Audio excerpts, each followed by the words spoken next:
I'm joined by Gub of Lookout Behind Your Studios and Triglav Games.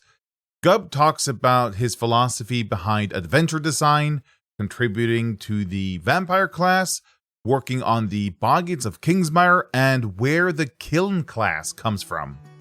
I'm Jonathan Orr, and this is Goblin Points.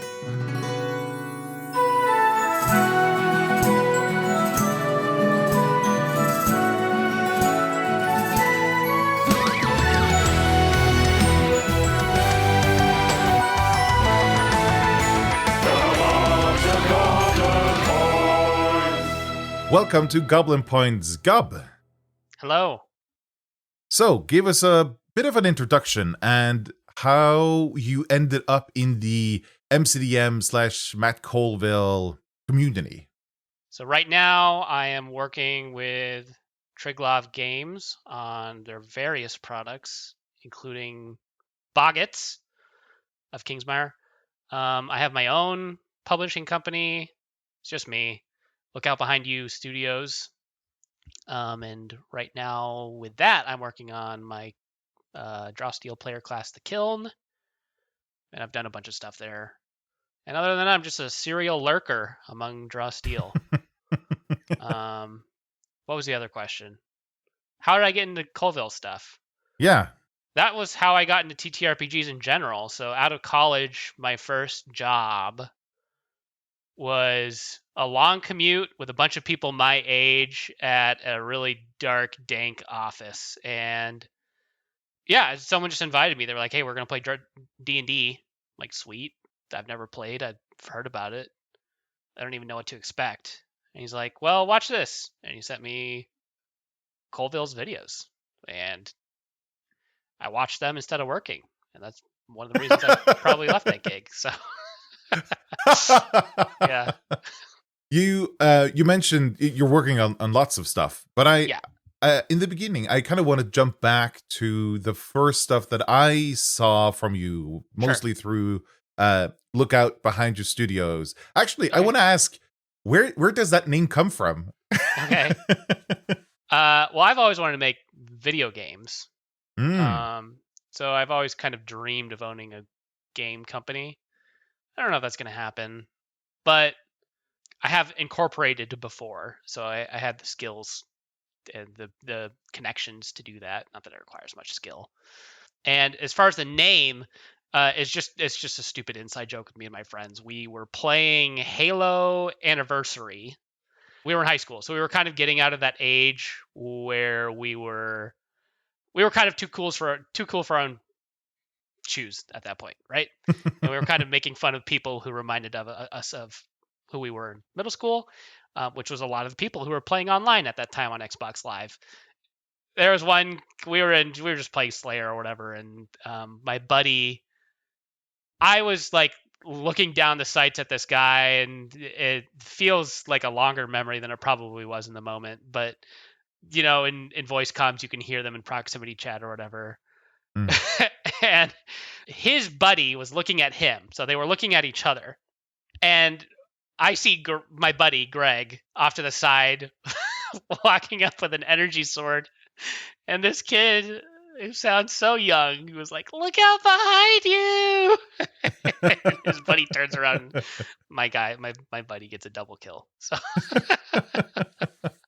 that's just what it was. On top of that, in high school, I also really, really enjoyed Moby Dick. That's my favorite book. I went through this sort of phase of I was really picky when I was super young. Probably picked that up from my parents. Sorry. In high school, I was like, there's a reason that a lot of these things are the way they are. I'm gonna try the things sort of on default setting. And I went to McDonald's and I got a burger with lettuce and tomato, and I got all these things that are like the classic, I guess, the way it's intended to be. And as part of that, I read a whole bunch of classic books just on a whim. And I read Moby Dick because I was an avid reader and it didn't intimidate me at the time. And I really liked it. And so Lookout Behind You Studios acronym is LOBI, right? So I can't actually use LOBI because I think there's There's like a game website that's pretty popular called Lobby, and I think their image is a whale. So I feel like weird going that close to someone else. I don't know if it would actually be an issue, but anyway, let's look out behind you studios. So yeah. And as look at behind you studios, I think that was the first I noticed kind of your work, because you published, or so far you've published 4 adventures, I think, under I would have to look. I don't know. The ones I've noted down is Dread Abbey, Echoes Under Fort Thunder, Raiders of Ivy Watch, and McGraw Hideaway. And Fight on the Beaches. Although Echoes and Fight aren't really adventures. They're more just like a collection of combat encounters. Sure, okay. But Dread Abbey, McGraw Hideaway, Raiders of Ivy Watch, those are the adventures, really. And Raiders of Ivy Watch, that was a backer kit adventure. Yeah, that was my first time crowdfunding. Yeah. What made you decide to go to crowdfunding with that adventure originally? So I started with Echoes and Fight on the Beaches, which weren't adventures. And I wanted to make an adventure. I wanted to be part of the discussion of starter adventures. You know, like when someone says, hey, I'm just joining, I'm doing Draw Steel. My buddy is running Dealey and Tomb for me. I want to run something else. We're not beginners. What should I run? I wanted people to be like, well, Raiders of Ivy Watch is really fun. And that didn't really happen. And that's okay. It's not, I mean, it was my first really adventure that I'd written for Draw Steel. It's my first adventure I'd ever published for anything. I felt like in order to give me the best chance of becoming that, I felt like it needed to have a price, right? Whenever something has a cost associated with it, people think, well, it's got to have some quality, right? I couldn't just give it away for free. And I also wanted to get art, and I wanted to pay for the art, and I didn't want to just do that out of pocket, I guess. And for whatever reason, I felt really confident that backer kit was going to be really easy, which it kind of was, right? It kind of was, because I wasn't shipping anything physical. Right. It was just digital download, and it was literally just the adventure. There was no add-ons, there was no stretch goals. It went pretty well as far as it could for backer kit, but it was probably the easiest project you could possibly do on backer kit. And the page for it was not impressive. I mean, all I got was the cover, and that's the only art I commissioned for the entire thing. I ended up paying for one other piece of art from one of my playtesters, who's an incredible artist, and they're actually the one doing half of the art for the Kiln. They did all of the stuff for the crowdfunder for that, Jaspin Planet, and I've linked them a whole bunch on Blue Sky. You can find them pretty easily. I think they're doing other stuff now. I think Cameron's stolen everyone that I use, but anyway. Yeah. So I only had one piece of art, and I got it from a Fiverr Indonesian artist who I thought had really cool stuff. I wanted it to not look like an adventure cover, right? I wanted it to look like a album art cover, and so I got an album art artist, right? Album cover artist. Which is why it's square, right? The cover art piece is square. I also didn't get layout because I didn't know any layout artists. And I'm like, I can make it look. I'll make it usable, which I think it is, but it's certainly not pretty. You know, maybe one day I'll make Raiders of Ivy Watch version 2. Am I remembering correctly that McGraw Hideaway, which is, it can be used as kind of a lead up to Raiders of Ivy Watch? Yeah. And if I remember correctly, it's an anagram of Kragmaw from... Well, it's not really... It might be an anagram. Okay. I just didn't want to use the same title. Sure. But it is... It was supposed to be... Most of my adventures I make because I want to be part of some conversation. And McGraw Hideaway was, I want to be part of the conversation of... I have all these 5e products. I want to run Draw Steel. How do I adapt? What's the process? What are the strengths of Draw Steel that I can bring out of 5e adventures to make them the most fun in Draw Steel? And so I was like, well, let me take the first dungeon of Phandelver, pretty popular, and make that in Draw Steel and see how it goes. And I really like running it. Hmm. I don't know anyone who has run it. No one tells me anything, right? Like, Sure. it's gotten purchases, but no one's reached out and been like, I ran McGraw Hideaway last night. It was sweet. Sometimes a brewery person who knows what I'm trying to do with the product will recommend it to someone, but I don't think they've run it either, right? They're just like, Right. I like Gub, so. More like an intellectual exercise. Yeah, More well, than... and I appreciate it, but Yeah. I want people who have used my stuff to say it was cool, not just people who have faith in it, Yeah, So. that makes sense. I don't necessarily have this in the correct chronological order, but at some point you end up joining Triglav. How did that came about? I was running Raiders for 2 groups weekly as playtests, just doing my due diligence, really. And part of the draw to get players, I don't think I really needed this, but it was fun, was letting people play the vampire to playtest that also at the time. Yeah. I think there were only 2 vampire subclasses at the time that were ready to playtest. I think it was Sporebearer and Shrouded Lurker, if I remember correctly, or maybe it was Noxious Stalker. I don't remember. I think it was Noxious Stalker because the savagery thing I remember doing. But anyway, doesn't matter because both of I had one player in each group who wanted to be a vampire, and both of them chose Sporebearer subclass. Both of them struggled at the beginning with it because it had some interesting design decisions that Matt made. And that's a very political way of putting it. I reached out to him graciously and said, Matt, these suck. And here, I've just fixed it for you. No, that's kind of half what happened. I did want my players to have a better time, and I kind of saw a way maybe to tweak the Sporebearer to make it less annoying to play. I wasn't originally going to reach out. Well, I did reach out to Triglav, and I reached out to Matt, and I was like, hey, I kind of have this idea for the Sporebearer. What do you think? You're the one who made it. And he's like, I don't care. Just leave me alone, basically. And I was like, okay. And so I kind of wrote it up. It was a pretty small tweak, but significant. It was virulence, basically. The Sporebearer originally didn't have virulence, which is kind of like this meta HR that just goes up over time. It's like a round counter, essentially. It used to be that when you infected someone, which is a condition that the Sporebearer can inflict, that came with a number. And when you infect people who are already infected, number goes up, and your abilities have different effects based on that number, which I think Matt got from Magic the Gathering. I don't play Magic, so I'm not sure. That was really annoying to track, even in a VTT. So I was like, and on top of that, it was like, because there are so many enemies in Draw Steel, and they're all kind of grouped up together, kind of vaguely. That's not necessarily true, but essentially what happened was all of the enemies had the same infection count mostly anyway. They weren't. It was either they were infected or they weren't infected, and if they were infected, they basically all had the same number or a similar number.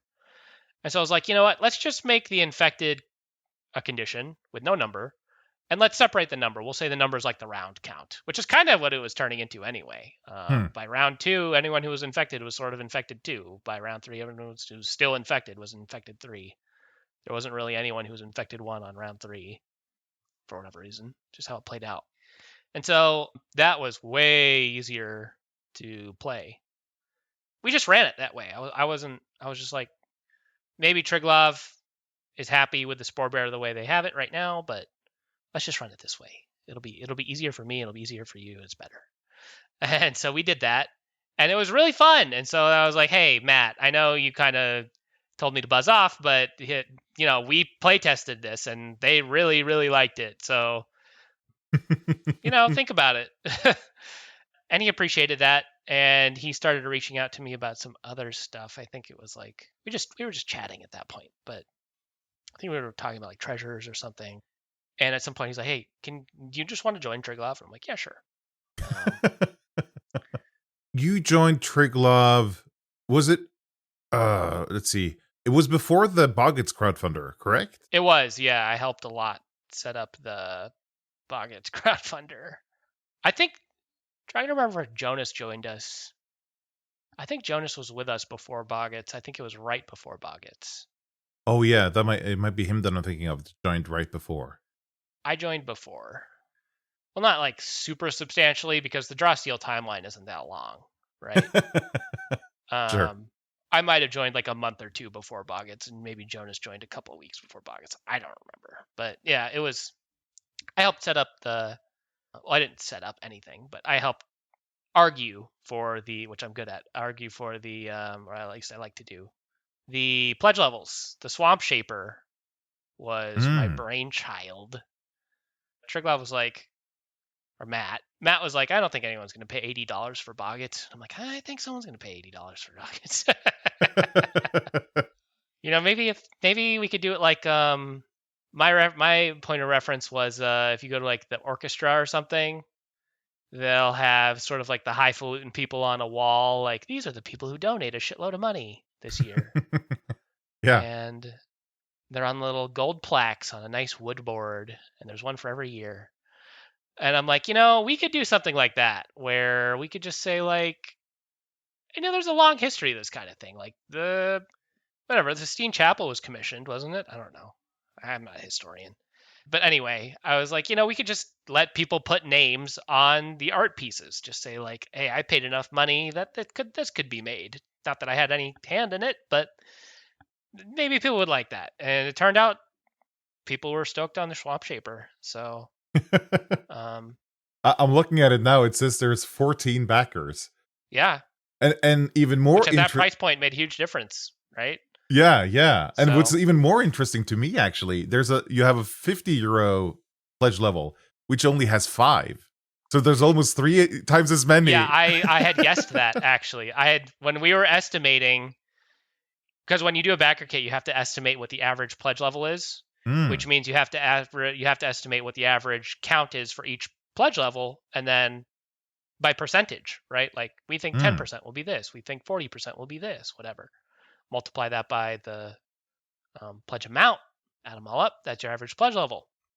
And I was like, I think that our $50 is going to be, I think I said that I thought it would be like 50% would be super backers, 40% would be standard, 10% would be Swamp Shaper, and basically no one would do the third tier. Warlord. And the reason I thought more people would be super backers than standard is because we had an add-on. It was the map pack, which was just barely. It was like 2/3 of the way to super backer, right? Like you get standard, you get map pack. I think the difference was like $10 or something, and the map pack was like $7. I don't remember exactly, but you have it in front, you can see. If you wanted, what we did, I think, if I remember correctly, I'm not looking at it, the super backers get not only super backer credits, but also playtest material. And so if you wanted the map pack, it was like $2 more to just be a super backer and get playtest material and Swamp Shaper credits, neither of which cost us anything, right? Really, it's helpful for us because we have more playtesters at that point. So I think I was under the impression, I was like, I think people are going to go for the super backer more than standard, which is not what happened with the Kiln, if I remember correctly. I think more people did standard for the Kiln, even though I tried to do something similar with the Quest, which gets you 2/3 of the way to super backer. I also did super backer credits. I didn't do play test material because I don't want to coordinate that. I'm a one-man show. Maybe that made a difference. I'm not sure. I don't know. Did you end up doing any work? You did end up doing work on the vampire. You didn't just do Boggits, correct? Yeah, I helped on the vampire. Yeah. Well, like I said, the Spore Bearer. Sure. A lot of the Spore Bearer was mine. Well, I mean, not a lot of it. I take that back entirely. Like, I did none of the heroic abilities, as far as I know. That was all Matt. And I think some of the other OG Triglav team whose names I can't pronounce because they're all Polish. I helped with titles. I think I did some titles whole cloth, all me. I think Unslakable was mine. I know the flavor was mine because it's from a song I like. I did some of the treasures, particularly the leveled treasures. I don't know if I did any trinkets. I don't like writing trinkets. I did do a lot of flavor and some names. And I did a lot of editing because English is my first language. So that helps. Yeah. I did that throughout. Yeah. I can't say how many times I'm trying to write something and I write it over and over, kind of just shuffling the words around, trying to make it work in English. Because like, I don't, what's the right way in? Yeah. I don't know if that's because my native language is also Germanic language, which makes them... and we tried, at least this was a point that I was trying to make when I was editing, was if something felt like it was shuffled just barely out of like norm, we left that because it felt Polish to me. You mentioned that in the stream when I looked through the vampire. Well, because I reacted to one of the story text from one of the abilities, and you mentioned that you're like, that's one way to formulate that sentence. And I'm like, that's the way we chose. Yeah. That was intentional. Yeah. But if something was totally like, I don't know what the hell you're saying, then Matt would kind of be like, well, I think it's this. And I'm like, okay, we're going to completely rewrite that. But if something got close, but not all the way, we didn't take it all the way. Yeah. Huh. We left it as close. I actually kind of like that. There's like a bit of Polish. I felt it was thematic. Yeah. Yeah. Especially with the vampire. Yeah. Yeah, for sure. One of the questions that I've gotten from my patrons, which includes Matt or Ananam, half a year later, what are your experiences collaborating on draw steel design inside of a team? That's a good question. It's different because we've brought on a lot of people and everyone has their own sort of experiences with working in teams. A lot of my experience is built up just from work. But I think some people's experience is built up from, obviously different work, but some people, I think, for better or worse, I come from an environment where people talk over each other a lot. And that comes through, which is embarrassing. We also try to get things done and try to stay on task a lot. And I don't know what Matt does, but he does not like to stay on task. I'll tell you that. Sorry, Matt. Yeah. So, just generally, I think it's, the buck kind of stops with Matt, right? He's sort of the design director. I wonder if every major draw steel third party has a Matt at the head. And first party, I guess, for that matter. Yeah, so I'll come up with something and then Matt will be like, no, we're not going to do that. Okay, that's fine. Or sometimes he'll be like, yeah, let's definitely do that, which is probably more often. But the ones where he says no really stick with me. So I try to give him grief about it so he does it less, but we'll see. It hasn't really proved out to work. Collaborating with everyone is really good. It's really good. It's a huge load off my back I don't know if that's the right way to formulate that, but to be able to delegate creative work because someone is going to be excited by the thing that we have to do, right? Yeah. Like if I don't want to make the Beast Heart companions, someone's going to want to do that, right? Especially once we have art, then everyone's going to want to do it. So the trick is to assign work before the art gets made because afterwards it's hard. Even when you're not excited by something, it's nice to be able to say, maybe I will be excited by this in the future. This feels like something I will be excited by at some point in the next 5 months. So I'll take that. Or if, 3 months have gone by and we need it, like the gazetteer stuff we were trying to do a lot of. And I was like, well, I can write, whatever. I'll write some. I'm amateurish at this. So I wrote a little bit, and at some point I was like, this is a drag.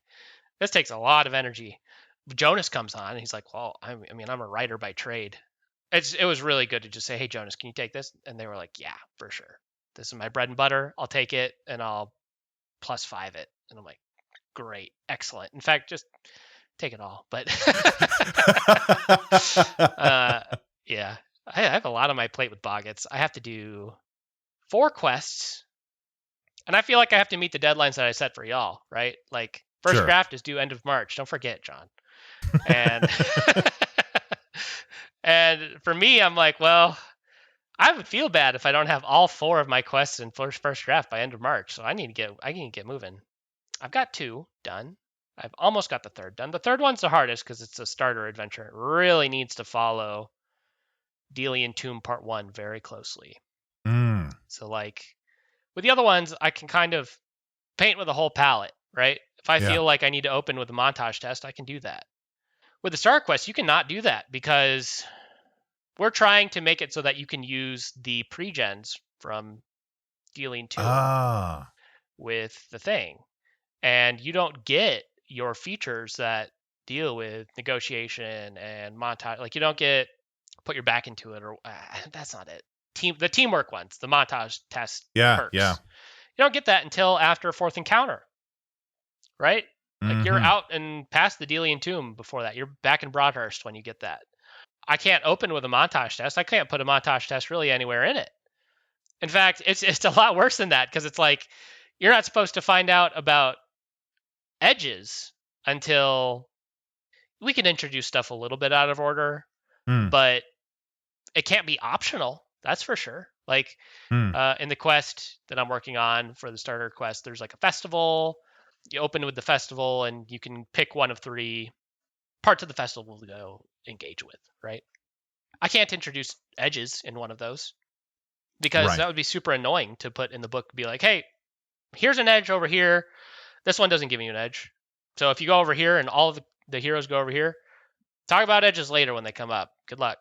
Can't that sucks.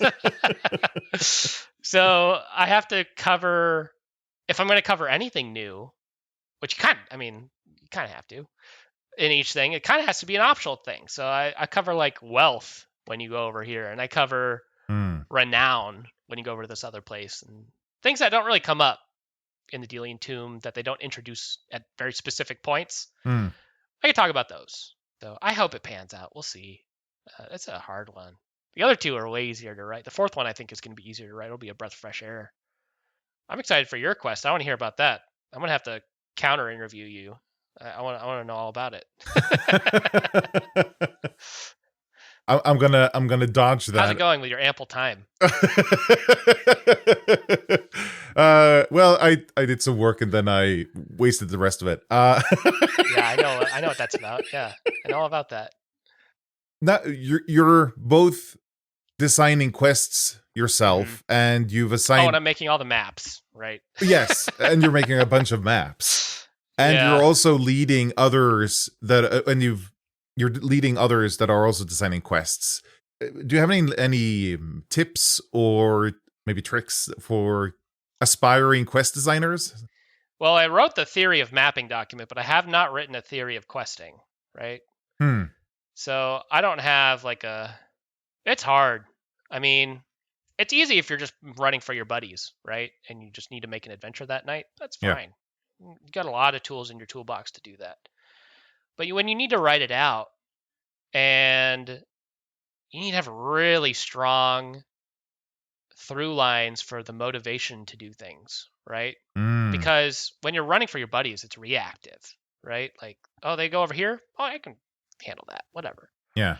When you're writing a quest, it's all proactive. Like you want to make sure that the heroes feel like the most obvious option is where the adventure leads, right? And not just make it like the barn is burning, you need to go do that, or the night is we're gonna go play something else. Like that's totally heavy-handed. You need to make it like you need to make them feel good about going to do the thing, right? Yeah. Oh, here's a tip. This is something I use in Raiders. So at the beginning of Raiders of Ivy Watch, the town of Ivy Watch is being raided, which, you might not have guessed that, but that is what happens. And It is very much like the barn is burning. You need to go save whoever's inside, or the game's over for the night. That kind of thing, or at least it was to start. You get to Ivy Watch, and there's a question of, do we go into Ivy Watch to save Ivy Watch from the Raiders, or do we? Ivy Watch was supposed to be sort of like a Against the Cult of a Reptile God adaptation, very loose. Oh, and that ends with a dungeon, right? Where you fight Explictica Defilis.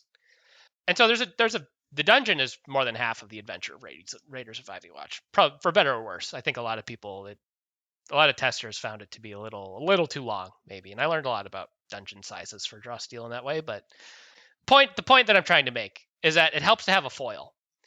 I did not get to that point yet, but I'm skipping there. The foil is everything. So in my case, I added a dog. There's a dog who rides with you in the cart when you get attacked outside of Ivy Watch. And at the end of the fight, Hawk Lords fly over and they start heading towards the center of Ivy Watch. And there's the question, do you go into Ivy Watch or do you follow the lizards back into the forest towards their dungeon? And I really wanted you to go into Ivy Watch because that's where a lot of the foreshadowing and the NPCs are, and it kind of sets up a whole bunch of stuff, and I can do some more things, and I was excited by the encounter. There's a whole slew of reasons I wanted you to go into Ivy Watch. Plus, there's a good opportunity for respite, and there's not one in the dungeon. So if you just go straight to the dungeon, you're like, well, where are we going to go respite? Well, you didn't go to Ivy Watch yet, so you didn't know this, but I wanted you to go to an Ivy Watch first. But I didn't really have a good reason for anyone to do that yet. So I added a dog, and I said, hey, look, the dog is going right into the fire. He's jumping into the city to go fight all of the Hawk Lords on his own. And I drew the dog. Here's the portrait of the dog. It's one of my little stick figure arts, essentially, in the book. Here is the dog. This dog is going to go fight all of the Hawk Lords. What are you going to go do? Right? Big heroes. What are you going to go do? Right? You're going to let the dog go fight the Hawk Lords by itself? Sure, fine. If you want. I mean, this dog, this cute one right here, you're going to let him go? That was helpful. And I feel like that is definitely a cheat code for quest design, is that whenever you feel the need to split the adventure path and you want the heroes to pick one, but just to have the other, and I tried to make the other path fun, but it's not as narratively consequential. And so if you want the heroes to do something and feel good about doing something, you add a foil. And Dealing Tomb does this right at the beginning, right? There's like Ashley runs into the tavern. She's like, oh, I need someone to help save my daughter from the goblins. The first thing that happens is she turns to not the heroes, but this other party. And the other party's like, we don't really want to. Right? That lets the players be like, oh, we have an opportunity to be better than those guys at least, right? Yeah. Because, if you just had Ashley come in and there was no one to turn to except for the heroes, I think there's a lot higher chance that the heroes will be like, well, what's in it for us, right? Yeah. But if you turn to this group first and they're like, what's in it for us? You don't want to feel like that type of character has already happened, basically, right? Yeah, right, yeah. And so you're like, well, I guess we just got to be heroes then, right? Yeah. So I think that is something you can definitely lean on in basically every setting. I mean, it doesn't get, as far as I know, it doesn't get old, right? Foils are great. I love them. We can't be having this interview without mentioning, or rather go into detail about the Kiln. Sure. Which is the crowdfunder you ran in January, I believe? Yeah. January 5th was right when Crack the Sun ended. Yes. I remember there was something about Crack the Sun involved here. But yeah, the Kiln, which is a kinda almost like a Gish ? Yeah. So I don't know how far back you want me to go on this, but I did research. I told you this. Yes. I'll just go the whole way. Okay. Yeah. So I was running 5e for my buddies. What was the start? I like making maps, right? And 5e doesn't really interface with maps that much. I guess combat maps to some degree help make the combat not as boring as it is. But other maps aren't like essential in any way, right? There's no exploration pillar. That's fake. So I, like any good beginner DM, I spent a lot of creative energy trying to make 5e different in the way that I wanted to play it, right? And so I tried to implement like Colville's montage tests ideas into travel. That sucked. I tried to do all kinds of stuff to make it so that my hex maps at the time were more important to the campaign that I was running for my buddies. And one of my friends really likes the Arcane Archer, but doesn't really like how few shots you get. I think it's a fair complaint of 5e in general. But so I was trying to come up with a sort of Witcher Arcane Archer mashup that I was going to call the Apothecary. And it involved looking at the hex map tile that you were in on a short rest or a long rest, and that determined the type of herbs you could get. And then your herbs, you would pick 2 from the available, and there wouldn't be that many available based on your biome. And the herbs would determine your essentially arrows, the Arcane Archer arrows. But I had a bigger list that I was making. And so you'd get about 3 different arrows based on the herbs that you picked. Fast forward, all my buddies hate 5e by this point. We've stopped playing entirely. I've started trying to make my own TRPG, like an insane person, because I'm just stoked on the development of Draw Steel. And one of my classes is the Apothecary, kind of expanding on this, but in a completely different system that makes no sense. And I don't really remember what was new there, but anyway, so the Apothecary was in my mind at the time.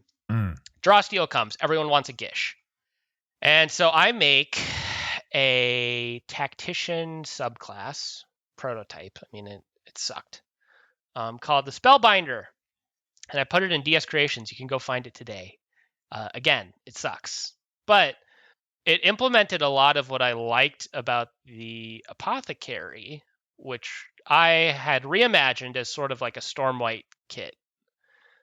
Instead of picking a number of herbs and then your abilities are based on those, like with combinatorics or whatever, you just pick a kit and it gets you your 3 abilities. Now it's starting to look like the Kiln.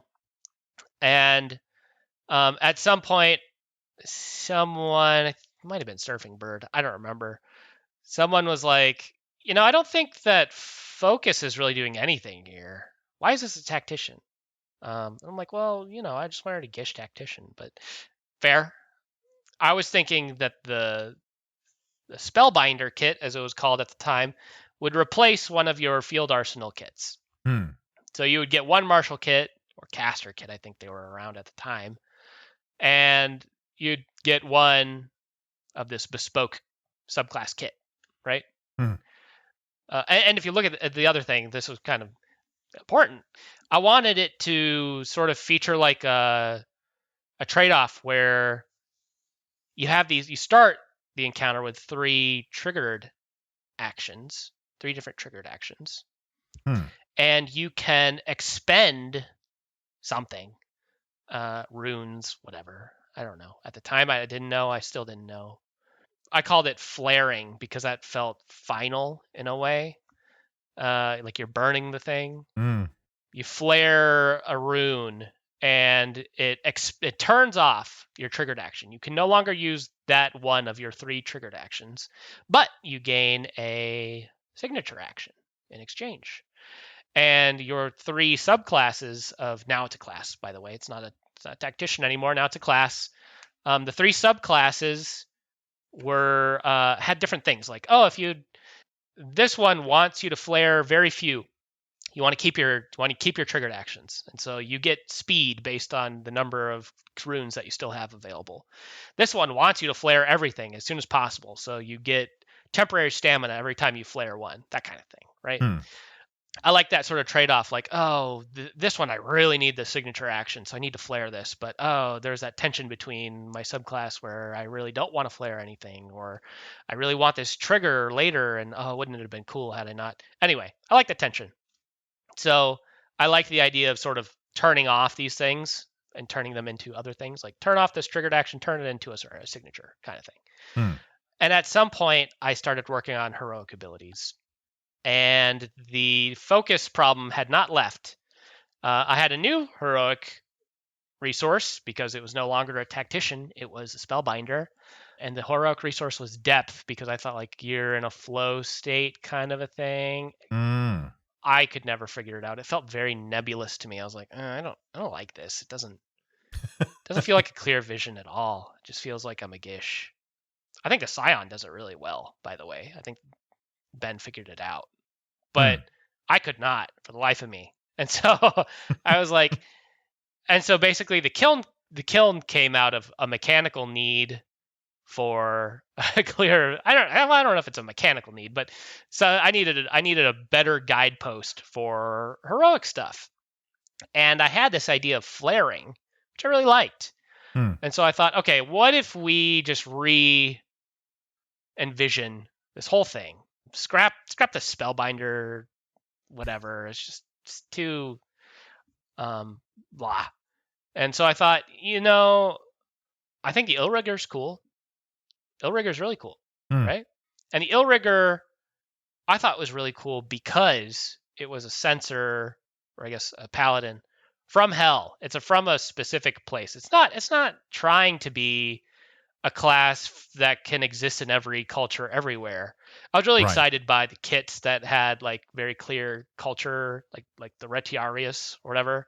I like those because I feel like they're from a place. And like if you're from Phaedros, you know what a Retiarius is.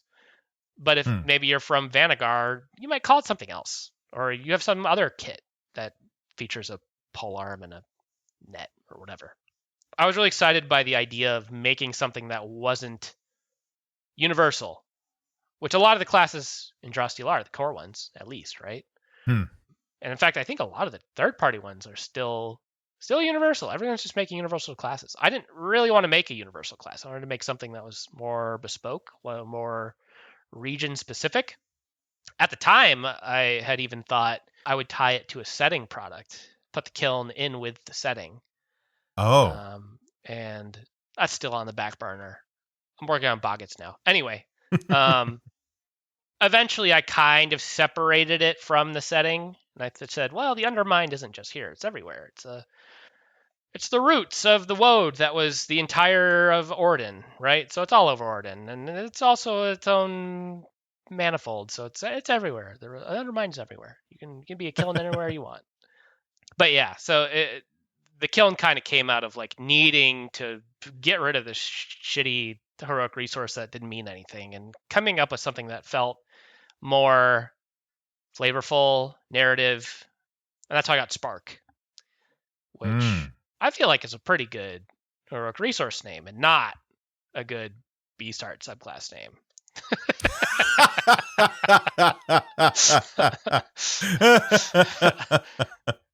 Every time someone playtests the kiln, they never call it Spark. They always call it Essence or Clarity. It makes me think, should I change it? But I'm not gonna. I like it, so yeah, I'm keeping it. Plus, we already have the pre-gens done, and they say Spark on them, so that's it. It's Spark. I like it. It's cool. Yeah, so that's the kiln. I don't know if there was anything beyond that. After that point, it was just iteration on fire stuff. So it was just a lot of fire stuff after that, which worried me at the beginning, right? I was like, well, can I make an entire class with 3 subclasses that feel distinct just based on like fire moves? Well, there's some soul stuff in there too, right? Like the Undermined, the nutrients of the Undermined are supposed to be souls of people who die, that kind of thing. There's enough going on, right? And I feel like I've finally landed on something that feels sort of distinct enough between the subclasses. It's not like the difference between like a Spore Bearer and a Crimson Conductor vampire, and it's not like the difference between a Stormwight and a Reaver Fury, but they feel pretty good. I think they're different enough. They feel like the difference between the null subclasses, I would say. Right. Yeah. I'm happy where that is. Still working on it, though. Still working. We are closing in on the full hour here. Cool. And at the end of the interviews, I always ask for my guests to bring some kind of recommendation that they want the listeners to either know about or check out or whatever. So what kind of recommendations have you brought? All right. Well, I have one for you, which is a podcast. I don't know how much you're going to get out of it, but I like it. And I think everyone would like it. It's called You'll Hear It. It's pretty popular, I guess, in certain circles. And it's two gigging jazz pianists in St. Louis, basically kind of doing the Rick Beato thing, where they talk about albums that are popular and that they like. And they sometimes have pianos in front of them. It's really good. It's really, really good. It's kind of become the place where I find new music at this point, even though it's old music. But they don't just do jazz albums either, although they do jazz albums. They do a lot of like R&B and Michael Jackson stuff. And I know Stevie Wonder is technically jazz, but I didn't always think of him as jazz. And so they do a lot of Stevie Wonder. They love Stevie Wonder. They do all kinds of stuff. It's really cool. I love that. That's a podcast that I recommend. And then today I thought, I should come up with more recommendations. So I have one music you might not otherwise listen to, which is related. And that is Miles Davis's Porgy and Bess Suite.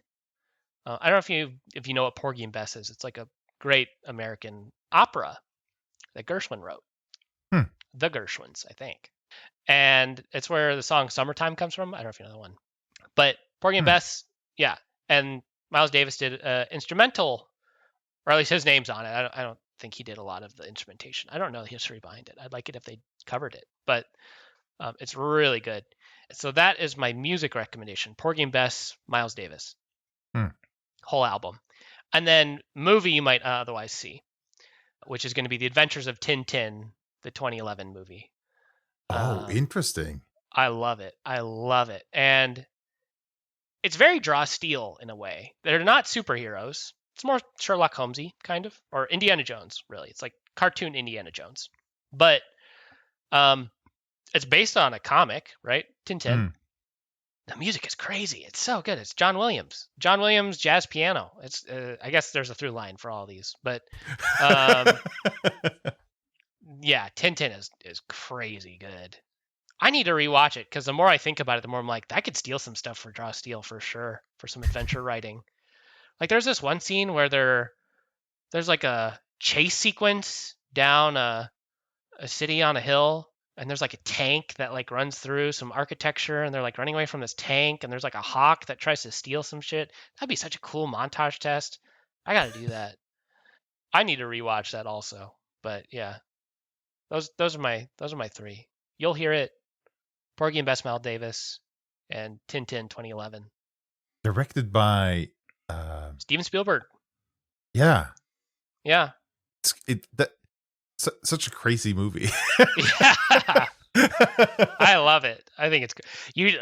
The scene transitions are crazy. I think at one point Tintin and the other guy, like the captain, they do like a handshake, and then the camera zooms in on their hands, like their thumbs interlocked, and it becomes dunes of sand, and it like zooms in further, and you can see like little camels, and then it scene transitions, and they're riding through camels through the desert. You're like, what the hell just happened? Yeah, it's wild. It's crazy. I gotta watch it again. It's so good. It has been a joy to basically listen to you just ramble your way through all the stuff you've done. Happy to be here, John. You can go another hour if you want. I've been loving this. Thank you so much for coming on. For sure. I enjoyed it. Thank you. Thank you so much for coming on, Gub. It was fascinating. The journey the Kiln went on before it ended up where it is today is wild. And I think it serves as a great example of how an idea might change over time until it finds its groove. I want to thank the Dice Society, Anton Carmola, and Ananam for submitting questions for Gub. If you want to be featured on Goblin Points or know of someone else who should be, leave a comment on YouTube or Spotify or send me an email on tips@goblinpoints.com. Links to everything, including this script, can be found in the show notes and on goblinpoints.com. You can support my work by becoming a patron member. Paying members get to submit questions for my upcoming guests here on Goblin Points. You also get access to premium features on Stall. Stall is a digital toolset for playing and running Drawsteel, digital hero sheets, encounter builder, monster lookup, the complete rules text, and more, such as the Stall Supplement Index, a comprehensive list of all the supplements being published for Drawsteel in one convenient place. Visit stall.app, STAWL.app. Next episode is on the 5th. That's the roundup episode covering the important news for March. See you next time. Snakkes.